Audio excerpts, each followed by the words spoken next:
What? আর সেই খবর এখন বলছো? যত সব ইরেসপন্সিবল লোকদের রেখেছি। তুমি এখনই খাবার রেডি করো। অবশ্যই তোমার ম্যামের পছন্দের খাবারগুলো করবে। আমি কিছুক্ষণ পর আসছি। ঠিক আছে স্যার। আদ্রিয়ান ফোন কেটে ল্যাপটপ শাট ডাউন করে বের হয়ে গেল কেবিন থেকে। নিচে এসে গাড়িতে উঠলে ড্রাইভার গাড়ি স্টার্ট দিল। অবশ্য তার গাড়ির পিছনে গার্ডদের গাড়িও আছে। আদ্রিয়ান নিজের টাইটা হালকা লুজ করে কপালে হাত দিয়ে স্লাইড করতে করতে সকালের ডোজে হয়তো কম কাজ হয়েছে, আবার আমাকে কঠোর করতে চাইছো? যত ভাবি তোমার সাথে নরমভাবে ব্যবহার করব, কিন্তু না, তোমার কঠোর স্বভাব পছন্দ। তোমার স্নিগ্ধ রূপকে আমার পছন্দ, কঠোর রূপকে নয় জান। আমি না হয় তোমার জন্য কঠোর হব, তুমি না হয় আমার জন্য স্নিগ্ধ পরি হয়ে থেকো। আশিক একটু কাজের উদ্দেশ্যে এক জায়গায় এসেছিল। তখনই দূর থেকে দেখলো একটি মেয়ে রাস্তার কিনারা ধরে হাঁটছে। ঢাকা শহরের রাস্তা মানেই গাড়ির সমাহার। মেয়েটি কি কোনো ভয়ডর নেই নাকি? এসব বলতে বলতেই দেখলো মেয়েটি রাস্তার মাঝখানে চলে গেছে। তখনই একটি ট্রাক পিছন দিক দিয়ে দ্রুতগামী হয়ে আসছে। আশিফ দৌড়ে মেয়েটিকে তাড়াতাড়ি হাত ধরে টান দিলে তার বুকের মধ্যে পড়ে। আশিফ খুবই ভয় পেয়েছিল। যাই হোক, মেয়েটিকে বাঁচাতে পারল। কিন্তু এখন মেয়েটির উপর খুব রাগ হচ্ছে, তাই মেয়েটিকে বুক থেকে টেনে মুখোমুখি করলো। তখনই মেয়েটিকে দেখে আসাফ অবাক চোখে তাকিয়ে আছে। আরে আপনি সেই ঝগড়ুটি মেয়েটা না? আর কার সাথে ঝগড়া করে এসে গাড়ি নিচে পড়তে চাইছেন? আরে কি হলো, কথা বলছেন না কেন? বলে তনিকে ঝাঁকাতে লাগলো। ঝাঁকানোর ফলে সে বাস্তবে ফিরে আসলো আর বোঝার চেষ্টা করলো সে কোথায় আছে। এরপর সামনের ব্যক্তিকে দেখে হাত ঝাড়া দিয়ে দূরে সরে দাঁড়ালো। আপনি আমাকে টাচ করছেন কেন? মেয়ে দেখলেই কি গায়ে হাত দিতে ইচ্ছে করে নাকি? ও হ্যালো ম্যাডাম, আপনি এত সুন্দর না যে আপনাকে টাচ করার জন্য আমার হাত নিষ্পিস করবে। এক তো বাঁচালাম, কোথায় ধন্যবাদ দিবে, তা নয় ঝগড়া করার ধান্দা। এই আপনি ঝগড়ুটে কাকে বলছেন? এখানে কি আপনাকে ছাড়া অন্য কাউকে দেখতে পাচ্ছেন না তো? তাহলে যে দাঁড়িয়ে আছে তাকেই বলছি। দেখুন। কি দেখব? দেখুন, আমি নিতান্তই ভদ্র ছেলে, তাই অভদ্র কথা বলবেন না। আপনি কিন্তু মাত্রা ছাড়াচ্ছেন। আমি কি মাত্রা ছাড়াবো? আপনি যা বলছেন তারই তো উত্তর দিচ্ছি। তখনই এক লোক এসে সামনে দাঁড়ালো। এই মেয়ে, তোমার কি কোনো হুঁশ নেই? এখনই তো টাকের নিচে পড়তে, ভাগ্যিস ছেলেটি এসে বাঁচালো, নয়তো কোনো ঘটনা ঘটে যেত। কি হতো আজকাল প্রজন্মদের যে কি হয়েছে কে জানে, কোনো সতর্ক অবলম্বন করে না। শোনো, পরের বার থেকে সাবধানে চলাফেরা করবে। বলে লোকটি চলে গেল। আর তনি অশ্রুযুক্ত চোখে আশরাফের দিকে তাকালো। যদি আজকে লোকটি তাকে ঠিক সময়ে না বাঁচাতো তাহলে কি হতো? কি ম্যাডাম, এখন বুঝছেন তো আপনাকে আমি ইচ্ছেকৃত ছুঁইনি, আর আপনি তো ঝগড়া করে যাচ্ছিলেন। তনি আশরাফের দিকে তাকিয়ে একটা রিক্সা ডেকে উঠে নিজ গন্তব্যে যাওয়া শুরু করলো। আর এইদিকে আশরাফ পোকার মতো তাকিয়ে থাকলো। কি হলো ব্যাপারটা? মেয়েটা না কোনো থ্যাংক ইউ আর না কোনো সরি বললো, উল্টো কোনো কথা না বলেই রিক্সাতে উঠে চলে গেল। আজকাল কারো উপকার করতে নেই, ধুর।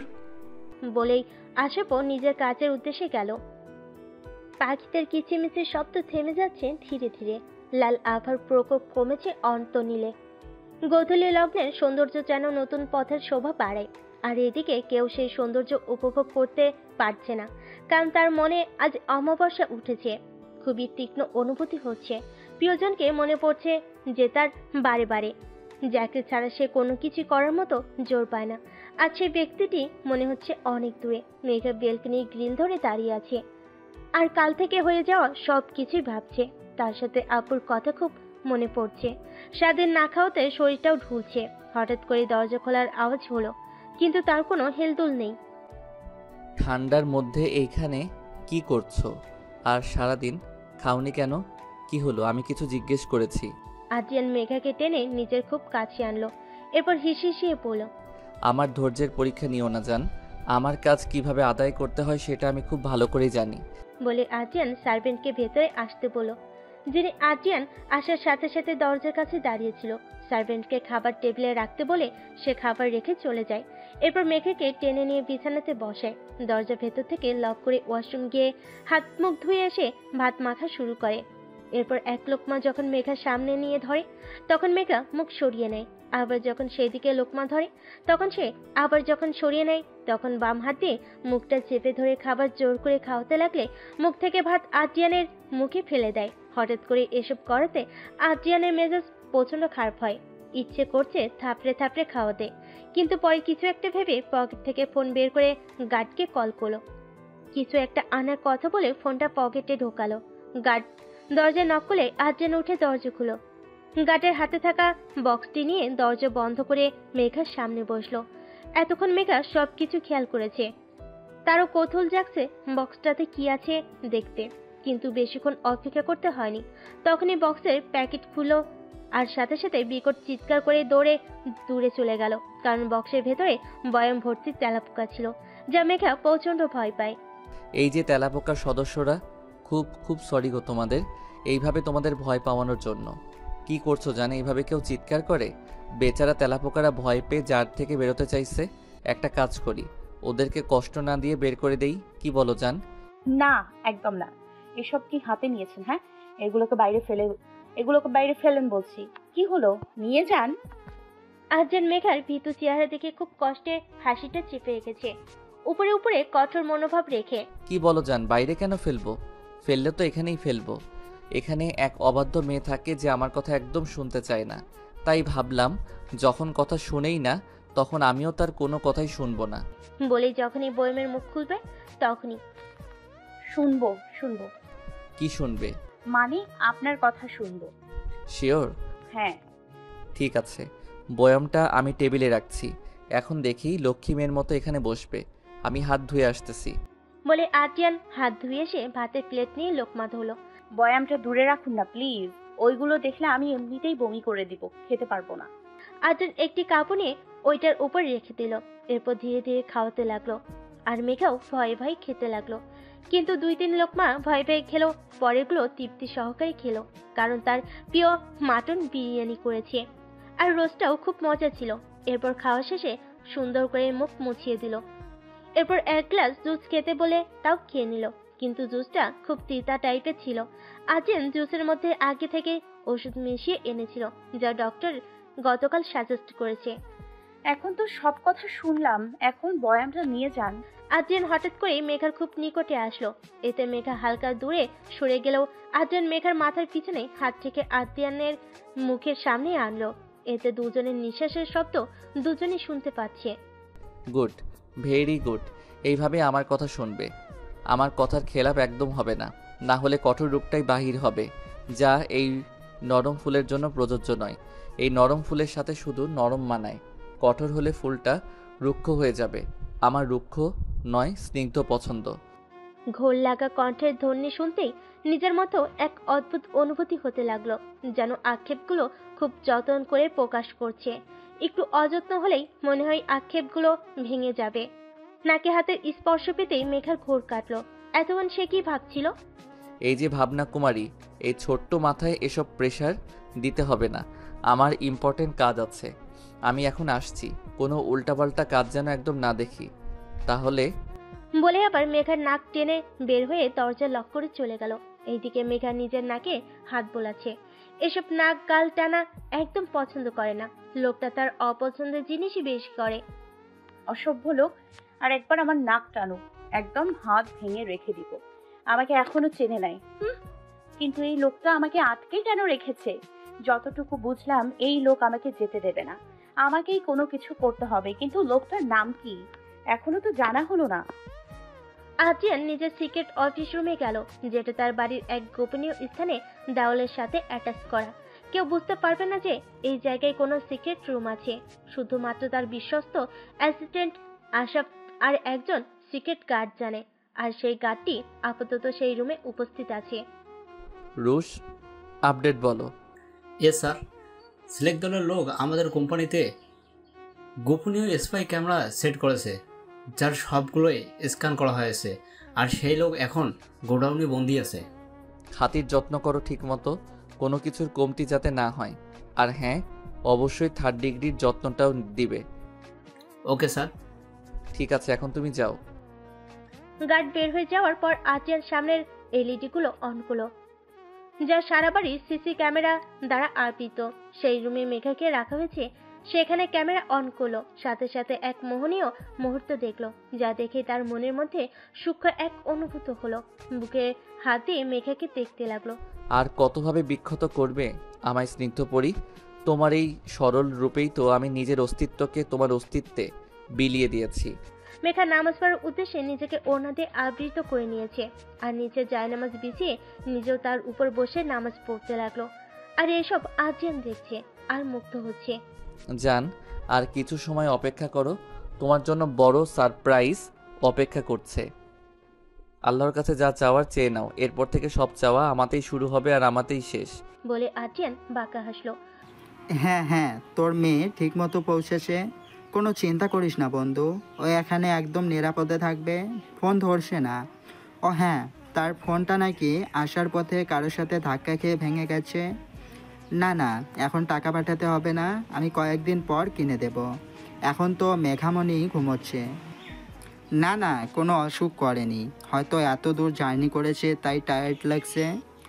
আমি পরে তোর সাথে কথা বলিয়ে দেব। আচ্ছা ঠিক আছে, এখন রাখি বন্ধু, ভালো থাকিস। বলেই ফোন রেখে ভয়ে ভয়ে পিছনে তাকালো, কারণ তার কলিজার টুকরোর মাথায় রাইফেল ধরা, সাথে তার স্ত্রী আর নিজেরও। খুব ভালো করেছেন আঙ্কেল, স্যার যেভাবে বলেছে ঠিক সেভাবেই কাজ করেছেন। সে যাই হোক, এভাবেই হ্যান্ডেল করেন আলতাফ স্যারকে, কোনো মতেই জানতে দিয়েন না যে ম্যাম আপনাদের সাথে নেই।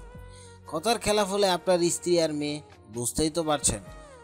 যতদিন না স্যার চাইছে ততদিন ওনার কথাই কাজ করেন, এতে আপনাদের মঙ্গল। বলে আর্জিয়ানের কাটরা চলে গেল। ইনি হচ্ছেন আলতাফের এক বিশ্বস্ত বন্ধু মারুফ হাসান, যার কাছে মেঘাকে পাঠাতে চেয়েছিল, কিন্তু কি থেকে কি হয়ে গেল। আমাকে ক্ষমা করিস বন্ধু, আমি তোর ভরসা রাখতে পারলাম না। আমার পরিবার যে ঝুঁকিতে ছিল রে বন্ধু, আল্লাহ জানে। মেয়েটা কেমন আছে কে জানে, আমাকে মাফ করে দিস বন্ধু। ফ্ল্যাশব্যাক। মেঘাকে তার আব্বু সিলেটের বাসে তুলে দেওয়ার জন্য খুব ভোরে স্টেশনে এসেছিল। এরপর বাস চালে তার আব্বু অন্য কাজের উদ্দেশ্যে চলে যায়, আর মেঘাও ভয়ে ভয়ে গাড়িতে বসে থাকলো। আব্বুকে তো আশ্বাস দিলেও যেতে পারবে, কিন্তু এখন মনে হচ্ছে খুবই ভুল করেছে। এখনো তো 1 ঘন্টা হয়নি। এরকম করতে করতে একসময় সে ঘুমিয়ে পড়ে। যখন ঘুম থেকে উঠি তখন প্রায় অনেকটাই চলে এসেছিল। হঠাৎ করে পাশে কাউকে হুডি পরে বসে থাকতে দেখলো, কিন্তু ওর যতটুকু মনে আছে ওর পাশে কোনো মহিলা বসেছিল, হয়তো নেমে গেছে। খুব পানি পিপাসা পেয়েছে দেখে ব্যাগ থেকে পানি নিয়ে গলাটা ভিজিয়ে নিল। এরপর পানি রেখে ফোনটা হাতে নিয়ে টাইমটা দেখে নিল। এখনো অনেক সময় বাকি দেখে মোবাইল ঘাঁটতে লাগলো, কিন্তু চোখের সামনে ঝাপসা ঝাপসা মনে হচ্ছে, মাথাটাও কেমন ঘুরছে। মাথাটা ধরতে ধরতে ফোনটা হাত থেকে পড়ে গেল, আর মাথাটাও পাশের হুডি পরা লোকের কাঁধে পড়লো। আর সেই হুডি পরা লোকটাও খুব যত্নে আগলে রাখলো, আর মেঘার ফোনটা নিয়ে সিম খুলে ভেঙে ফেললো, আর মোবাইলও জানালার বাইরে ফেলে দিল। ওয়েলকাম জান, আমার রাজ্যর অধীনে তোমাকে স্বাগতম জান।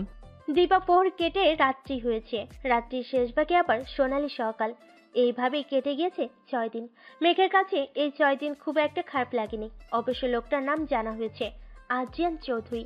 লোকটাকে যতটা খারাপ ভেবেছে ততটা খারাপ না হলেও ধমকটা ঠিকই দেয়, গন্ডার একটা। অবশ্য এর মধ্যে 2 বার পালানোর চেষ্টা করেছে, কিন্তু সফল হতে পারেনি। তাই এখন পালানোর জন্য স্ট্রং একটি প্ল্যান করেছে, এখন কাজে লাগলে হলো। এইভাবে বন্দি জীবন বিরক্ত লাগছে তার। সকাল সকাল আজ ঘুম থেকে উঠেই আর্জিয়ানের রুমে গিয়ে দরজা নক করলো। অবশ্য 3 দিন পর থেকেই মেঘাকে রুমে আটকে রাখে না। 2 বার নক করার পরও যখন কোনো সারা শব্দ পাওয়া যাচ্ছে না, তখন দরজাটা হালকা খুলে ভিতরে ঢুকলো।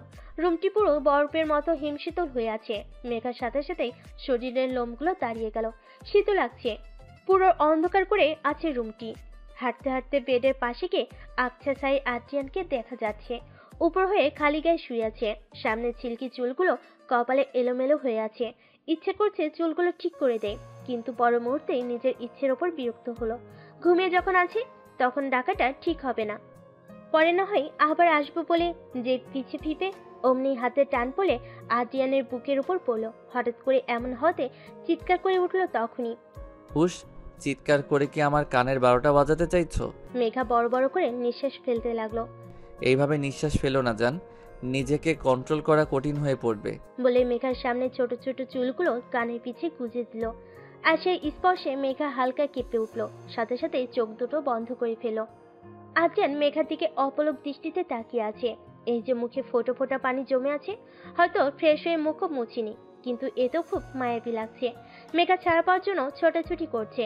তখনই আর্জিয়ান আরেকটু শক্ত করে ধরে আরেকটু নিজের সাথে মিশিয়ে নিল। কি হলো, ছাড়ুন। এসেছো নিজের ইচ্ছায়, কিন্তু যাবে আমার ইচ্ছায় জান। বলে কানে লতিতে হালকা কামড় মারল। মেঘা আতিয়ানের লোমশ বুকে তার হাতের নখ দ্বারা চেপে ধরলো জোরালোভাবে। মেঘা থেকে অদ্ভুত অনুভূতি হচ্ছে। বুকের বাম পাশের ছোট্ট মাংসপিণ্ডটা খুব দ্রুতই লাফালাফি করছে। এমন কেন হচ্ছে? আমার তো এই গন্ডারের স্পর্শ ভালো লাগার কথা নয়, কিন্তু সারাদিন কি আমার উপরেই থাকার ইচ্ছে আছে? আদ্রিয়ানের কথাই হুঁশে আসলো। এরপর তাড়াতাড়ি আদ্রিয়ানের বুক থেকে উঠে পড়লো আর অমনি রুম থেকে দৌড় মেরে বেরিয়ে গেল। আদ্রিয়ান মেঘার যাওয়ার পানে তাকিয়ে মুচকি হাসলো। তার স্নিগ্ধ পরিমণে একটু একটু অনুভূতির উদয় হচ্ছে তার জন্য। মেঘা তাড়াতাড়ি নিজের বর্ধকিত রুমে এসে হাঁপাতে লাগলো। কি হচ্ছে তার সাথে? কি করতে গেল আর কি হলো? তাড়াতাড়ি ওয়াশরুমে গিয়ে মুখে পানির ঝাঁপ দিয়ে নিজেকে স্বাভাবিক করার চেষ্টা করলো। না না, এখানে আর থাকা যাবে না। তা না হলে ওই অদ্ভুত মানুষটির মায়া জালে আটকে পড়বো। কিন্তু কিভাবে কি করব? সবকিছুই তো এলোমেলো হয়ে যাচ্ছে। কি বিশ্রী ব্যাপার! উফ। কি রে তনুমা, তোর কি হয়েছে?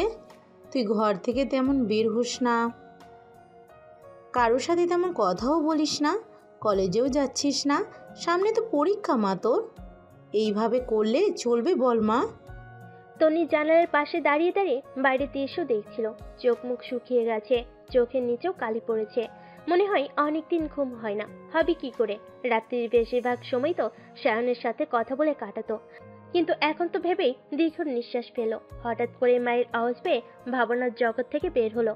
তেমন কিছু হয়নি আম্মু, শরীরটা ভালো লাগছিল না, আর নিজেকেও তো একটু রিফ্রেশমেন্ট দেওয়া দরকার, তাই না মা? তোর আবার কিসের রিফ্রেশমেন্ট? সব সময় তো হাসি খুশিই থাকিস।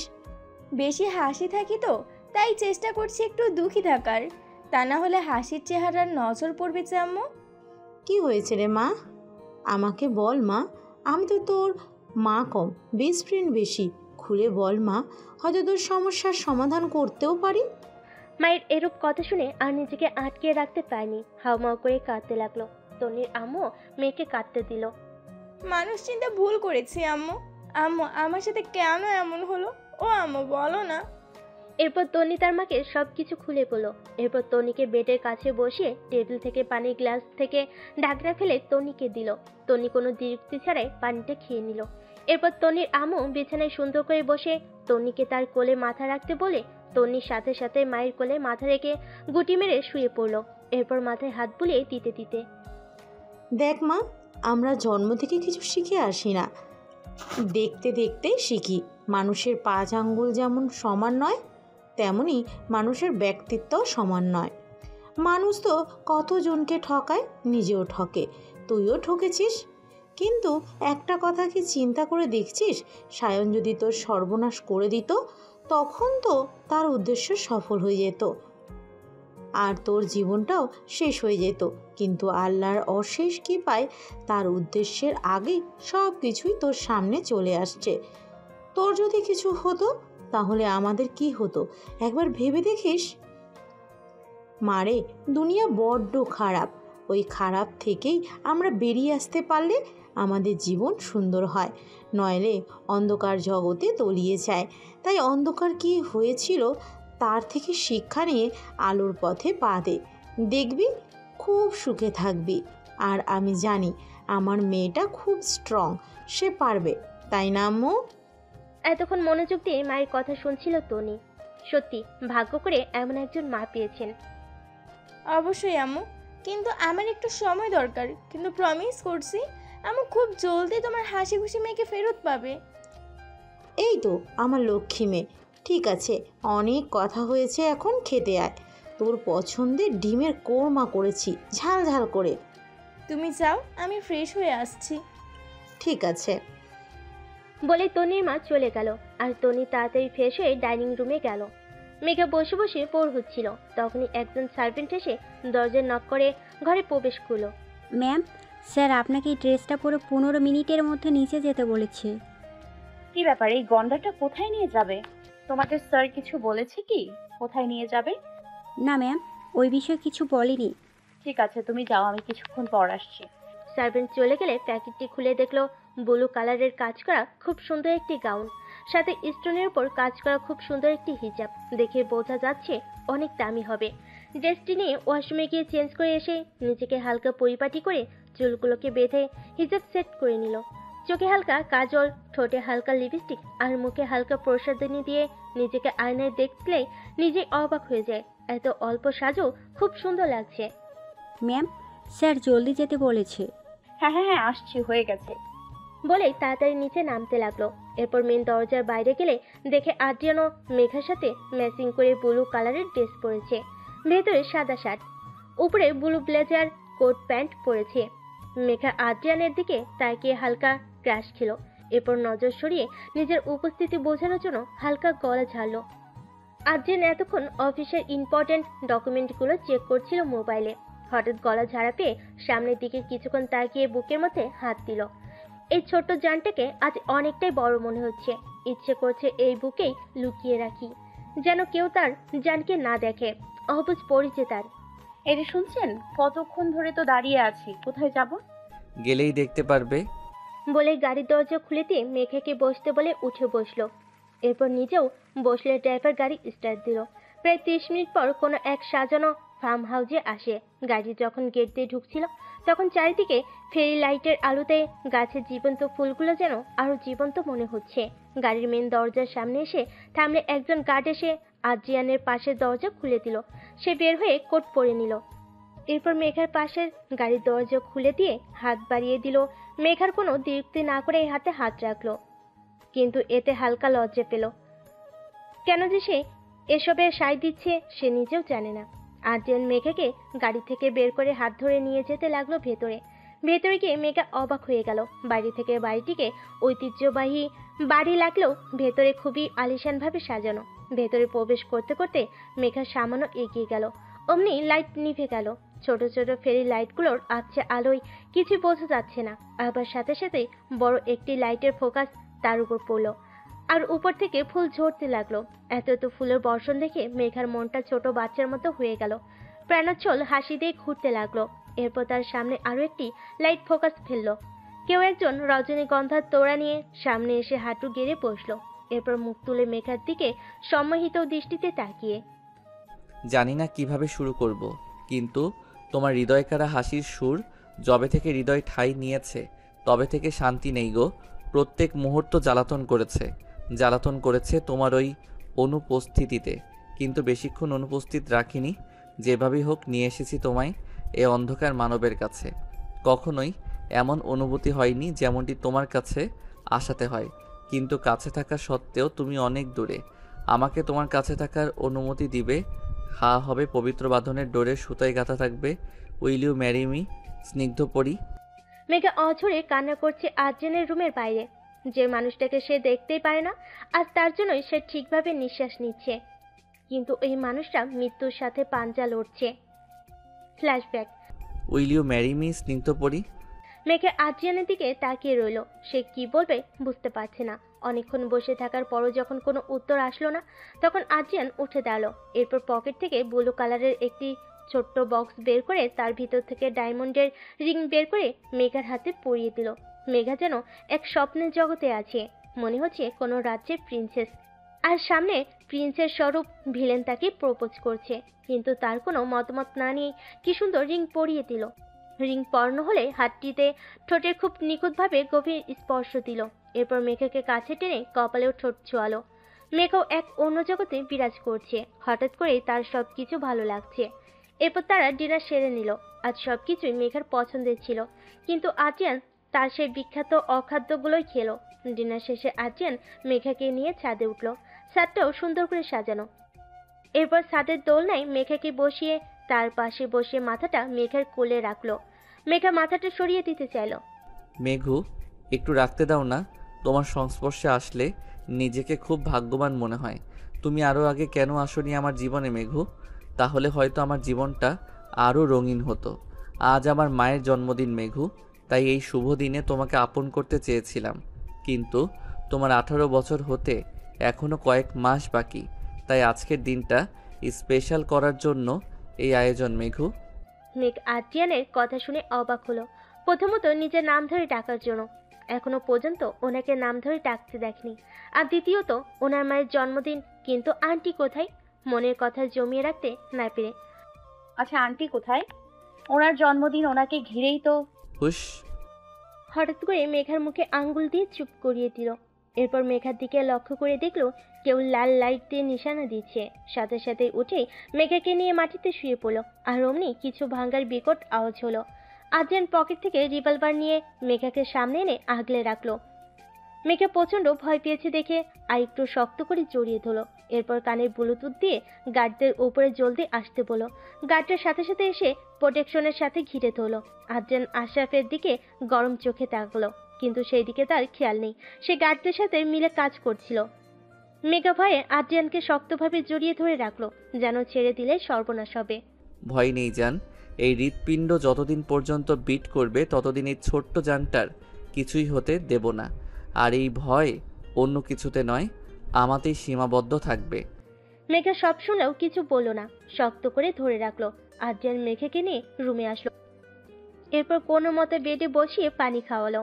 পানি খাওয়া শেষে যখন একটু স্বাভাবিক হলো, তখন আদ্রিয়ানের দিকে তাকিয়ে দেখলো আদ্রিয়ান প্রচণ্ড ঘামছে আর নিঃশ্বাস নিচ্ছে ঘন ঘন। হঠাৎ করে কি হলো কিছু বোধগম্য হলো না মেঘার।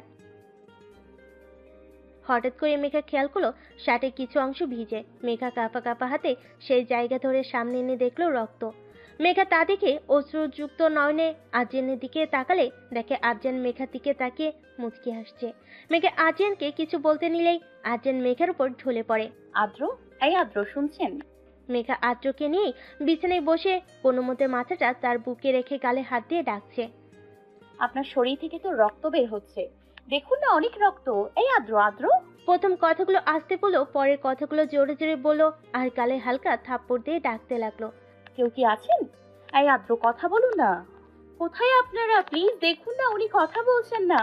বলে অঝরে কাঁদতে লাগলো আর পাগলামি করতে লাগলো। আশরাফ নিচে নামলো। মেঘা চিৎকার শুনতে পেয়ে তাড়াতাড়ি মেঘার রুমে গিয়ে দেখলো মেঘা আদ্রিয়ানকে ধরে ডাকছে, কিন্তু আদ্রিয়ান কোনো সারা শব্দ দিচ্ছে না। তাড়াতাড়ি আশরাফ গিয়ে আদ্রিয়ানকে ধরে একজন গার্ডকে বলল, তাড়াতাড়ি ডক্টরকে আসতে বলো, গো ফাস্ট। বলে আদ্রিয়ানকে আশরাফের আরেকজন গার্ড সহ ওরে ধরে আদ্রিয়ানের রুমে নিয়ে গেল। এইদিকে মেঘাও তাদের পিছু পিছু গেল। কিছুক্ষণের মধ্যেই ডক্টর চলে আসলো। এরপর ভেতরে ট্রিটমেন্ট হতে লাগলো, কিন্তু মেঘা এখনো বুঝতে পারছে না আদ্রিয়ানের কি হয়েছে। তাই তার ক্লারিফিকেশন দূর করার জন্য রুশের কাছে গেল। ভাইয়া, ওনার কি হয়েছে? রক্ত কোথা থেকে আসলো? কিছুক্ষণ আগেও তো ঠিক ছিল। আসলে ম্যাম, বলে রুশ মাথা নিচু করে ফেল। কি হয়েছে বলুন না ভাইয়া। ম্যাম, সাথে যখন আপনার ওপর অ্যাটাক হয় তখন আদ্রিয়ান স্যার আপনাকে বাঁচাতে গিয়েই গুলি লেগে স্যারের বাম কাঁধে। আর কিছু বলতে লাগলে রুশের ফোন বাজে। কলটা ইম্পর্টেন্ট দেখে মেঘার সাথে পরে কথা বলবো বলে চলে যায়। আর তখন থেকে মেঘা এসব ভেবে কান্না করতে থাকে আর আদ্রিয়ানের রুমের বাইরে ওয়েট করতে থাকে। বর্তমান প্রায় 2 ঘন্টা পর ডক্টর ও আশরাফ একসাথে বের হয়ে কিছু নিয়ে আলোচনা করতে লাগলো। এরই মাঝে তাড়াতাড়ি মেঘা এসে, ডক্টর আঙ্কেল, উনি এখন কেমন আছে? সুস্থ আছে তো? তোমাকে তো ঠিক চিনলাম না মামুনি। মেঘা কি বলবে বুঝতে পারছে না দিকে হাত কসলাতে লাগলো। ডক্টর আশরাফের দিকে তাকালে আশরাফ কিছু একটা ইশারা করলে ডক্টর অবাক নয়নে মেঘার দিকে তাকালো। মেয়েটা তো এখনো অনেক ছোট। এত ছোট মেয়েকে আদ্রিয়ান ভেবেই দীর্ঘ নিঃশ্বাস ত্যাগ করলো।